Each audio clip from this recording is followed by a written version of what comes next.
Alright, we're at a spot here Mr. Keith took me and JoeRedCorn to. Been here about 5 or 10 minutes and got a choppy signal. It's only 3 inches deep, but Mr. Keith is saying all the silver is relatively shallow here, so cut open the plug and the silver Washington quarter. Wow. 1948 Washington. Cool. Alright, glad to have it. Stay tuned. Alright, we're still at the honey hole here. I got a good signal with the, I'm hunting with the big coil today. And I must have just barely been on the edge of the detection field because it was telling me it was 5 or 6 inches deep. And so I called Joe over, he checks it out and he says, "It's surface." And I says, "Oh no, I'm not gonna call it then." And come over, flip it over and literally 2 inches deep. Got a 1923 Standing Liberty quarter. Borderline surface find. Wow. Silver number 2 for the day. And it's got some really good detail on it. I'll get it cleaned up at home and show it to you. Alright, Mr. Keith's honey hole is paying out, and now Joe says he's got the same exact signal. So let's go over and you like it at a ½ an inch or what, Joe? Alright, Joe, we got you live dig here. Mine. We're not gonna miss another one. Yeah. Get it. Lily, back up. Now Keith is confirming. 2 inches, 47. That's what that SLQ was. All right, Joe, flip it out. Let's see it. Here, take a listen real quick. Let's listen. That sweet silver warble of the E-track there. Love that noise. All right, let's see it, Joe. Let's see the SLQ.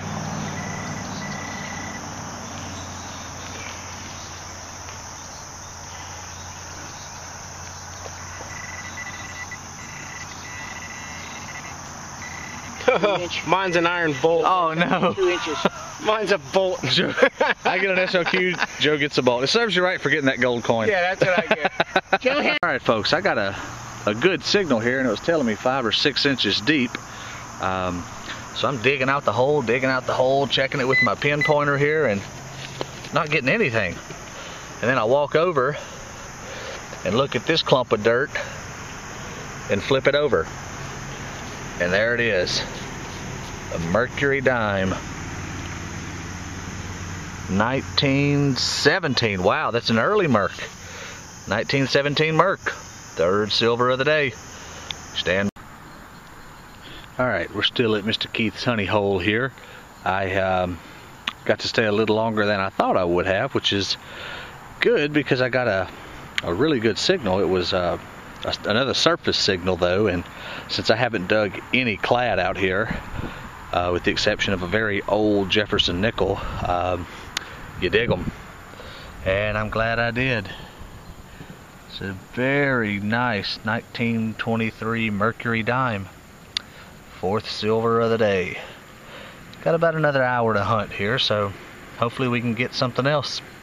And a few minutes ago, I'll show you in the wrap-up, I also dug a buffalo nickel, which was my first buffalo nickel, because I don't dig low tones. But when you're hunting with JoeRedCorn, you got to dig the low tones because he finds all the good stuff, and he motivates you to dig the low tones. So thanks to Joe, I got my first buffalo nickel. Stay tuned. All right, last 20 minutes of the hunt here. Actually making my way over to the extraction point of the field here, and got another one of those double beepers, a shallow signal, good signal, but shallow signal. And since I've only dug one memorial out of here, figured to go for it, and I'm glad we did. We got a 41 mercury dime, silver number 5 for the day. All right, on my way out, you never know. Stay tuned. All right, here's today's wrap up. Was able to get out for a few hours this morning with Mr. Keith and JoeRedCorn. Thanks to Mr. Keith for inviting us out to his secret honey hole. We had a good time today. I got some clad in here that I dug on a hunt that I went on Thursday for about an hour. So it wasn't much of it there, but I don't know, got a buck or so, $1.50 in clad here. Found Mr. Keith's old pocket knife. Not really, just a an old pocket knife. Was out at the honey hole there. Found at least the handle of a silver overlay spoon or knife or fork. I don't know if we can see that, but it won't focus in on it. Anyway, it says silver overlay, so I'm guessing that means silver overlay. Ended the day with quite a few wheats, probably 8 or 10 wheats there. Got my first buffalo nickel here. I can't get a date on it, it's toasty, but that is my first buffalo nickel. Like I said, I normally don't dig the low tones, but Joe was out there and he had already dug a war nickel and a couple of buffaloes, so I figured, you know what, I'm going to start digging some low tones. Got my first buffalo there. Dug a, sorry about the dirty tray in there. My daughter just got done with lunch. Got a silver charm here.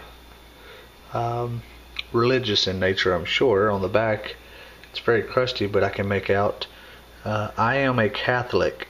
In case of an accident, notify something. And I can't, oh sorry.